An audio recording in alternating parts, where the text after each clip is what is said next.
Amadou Touré, quotidien national Oraya. Monsieur le ministre, le gouvernement veut aller aux législatives pendant le dernier trimestre de 2011. Mais de l'autre côté, chaque jour, il y a une déclaration de l'opposition qui veut une révision simplement des listes électorales. Pourquoi ne pas d'abord favoriser un dialogue avec ses opposants avant de lancer votre opération? Merci. Je pense que vous saviez que j'ai rencontré les partis politiques à deux reprises. J'ai lancé un appel à tous les partis pour le désir de passer au ministère de l'administration du territoire individuellement ou en groupe, me rencontrer pour que nous discutions des problèmes non seulement concernant les élections, mais aussi de l'administration territoriale. Malheureusement, aucun des partis que vous appelez partis d'opposition, aucun n'est venu. J'ai reçu une lettre de M. Sidia Touré avec un certain nombre de partis qui disent qu'ils n'ont pas de dialogue avec le ministère de l'administration du territoire, mais avec la CENI. Je ne peux pas obliger quelqu'un à venir dialoguer avec moi. J'estime que ce ministère est un ministère de la République qui, comme je l'ai toujours dit, c'est un ministère qui est chargé par sa mission régalienne à l'organisation des élections. Si nous avons aujourd'hui dans nos textes confié l'organisation des élections à la CENI, ce n'est que la défaillance de la gouvernance de l'État. Mais cela n'exclut pas que dans cette organisation, le ministère de l'administration du territoire a son rôle à jouer. Malheureusement, nos camarades ne comprennent ni les textes et n'ont certainement pas la volonté politique d'aller de l'avant. C'est la seule raison, il n'y a rien d'autre. Quand on dit qu'on ne veut pas le fichier, il faut donner des explications. Aucun n'a encore donné une explication ni politique ni technique. Quand vous dites je ne veux pas de révision du fichier parce qu'on va truquer, c'est parce que le fichier que vous avez, peut-être vous l'avez truqué. C'est M. Grégoire de Conakry.com. Monsieur le ministre, à quoi répond l'impératif de reprendre complètement le recensement quand l'opposition impose à ce que, ou bien demande à ce qu'on fasse la révision? À quoi ça joue? Est-ce que la Guinée, ça va encore vers l'impasse? Écoutez, nous sommes en démocratie. Si vous êtes 5, si 3 sont d'accord, eh bien les 2, soit ils viennent, ils peuvent s'opposer. Mais ils ne peuvent pas empêcher la machine de tourner. Je suis Minkaï Bari du journal Les Vérificateurs. Monsieur le ministre, le CENI Kamara, le président intérimaire de la CENI, a été élu dans l'entre-deux tours des élections présidentielles. Et à l'époque, cela avait suscité de vives réactions. Après les élections présidentielles, quand la CENI est ressortie de son coma, l'opposition a demandé le départ de M. Luceni Kamara.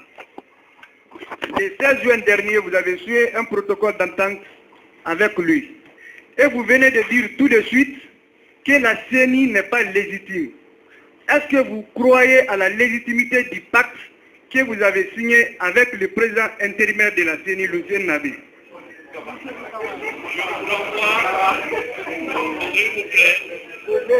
vous renvoie au dernier S'il vous plaît, du silence.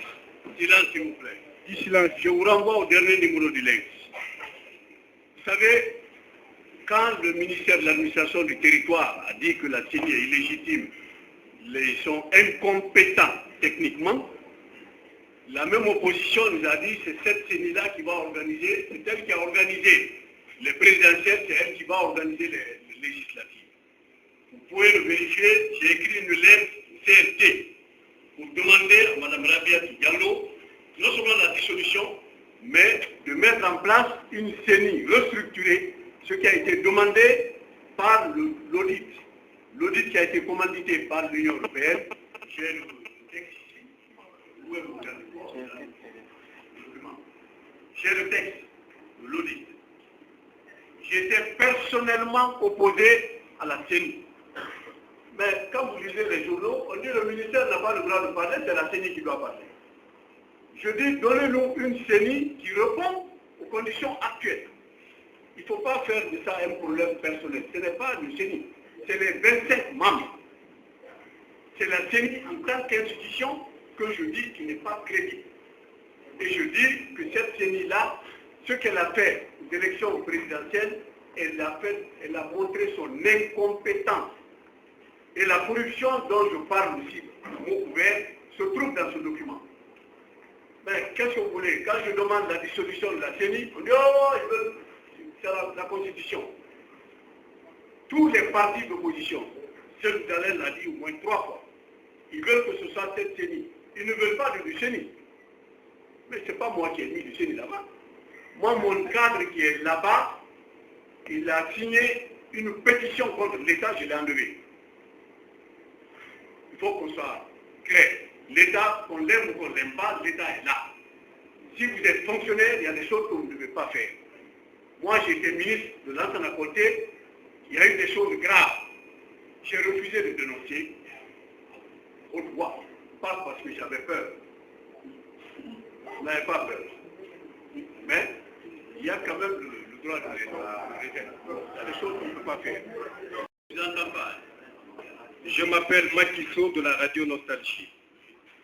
Monsieur le ministre, il n'y a pas encore 48 heures que le président de l'UFDG, Cellou Dalein Diallo, a lancé un appel à ses militants de se mobiliser contre ce projet de recensement que vous entamez.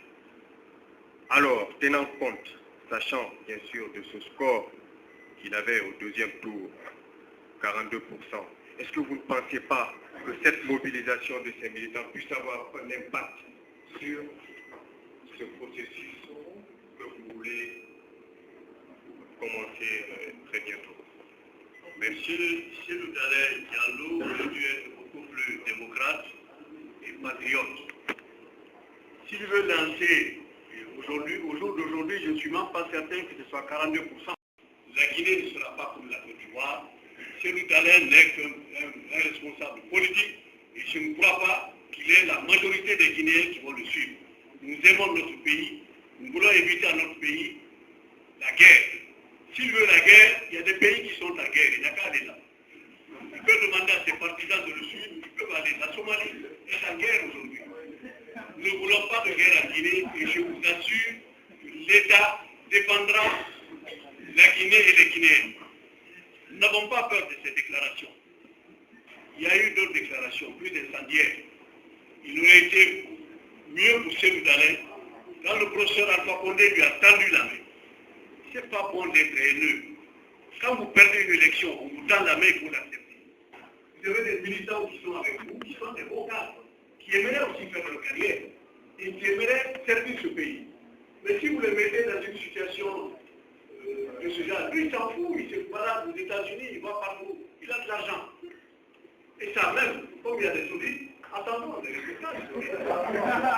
Attendons.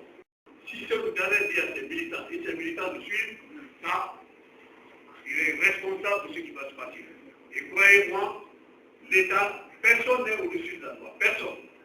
Mais personne, même le président de la République n'est pas au-dessus, à plus forte raison, un simple citoyen. Le président l'a dit, hein, il a accusé des leaders. Moi, je n'ai pas cru quand il nous a dit que c'est des leaders qui avaient déjà vu ce qui s'est passé là. Peut-être que c'est la même vision, mais là, M. Cellou Dalein se trompe.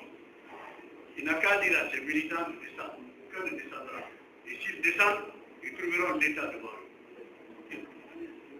Ça n'engage que M. Cellou Dalein.